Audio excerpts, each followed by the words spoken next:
federal deficit is exploding. The national debt is over $11 trillion now. Is it possible to get Congress back under control?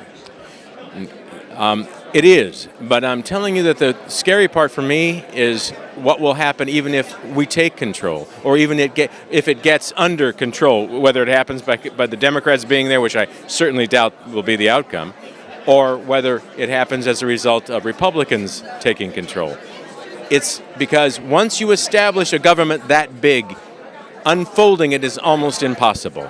That's what the whole purpose of forcing this stuff through at the beginning is, because they know, Obama and company know, that they're going to get one bite at this apple, and if they can expand government enough, put us in enough debt that no Republican will ever come in on the basis of a tax cut because the deficits will be so high, that they will have won the day, and you can't go backwards. That's what frightens me. We could take control of Congress, but I don't think we could take back control of our destiny. Congressman, you're one person we can ask this question to and know we're going to get a straight answer. What happened to the Republicans when they had the majority in both houses? You stood up and fought for good sense in spending, and time after time, there was no one standing behind you. What happened? Power. The acquisition and maintenance of power is the driving factor in Washington.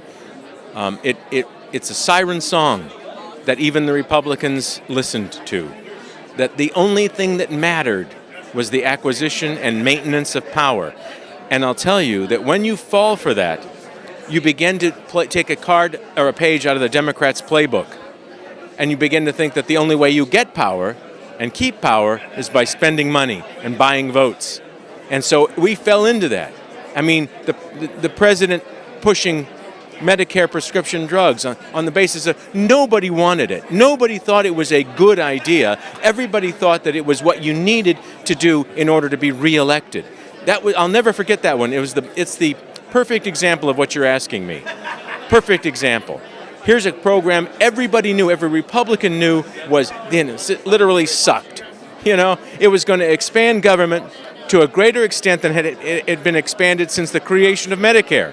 And so every Republican you talk to would go, oh my God, but we have to do it. Why do we have to do it? Well, because, we need that constituency. What constituency? When it was a relatively narrow band of people that were not covered anyway. But it was lousy policy, lousy, and everybody knew it. But not everybody, I didn't vote for it, but the majority voted for it because they believed what the president was saying, what Tom DeLay was saying, what the speaker was saying. We have to do this because we need to get reelected.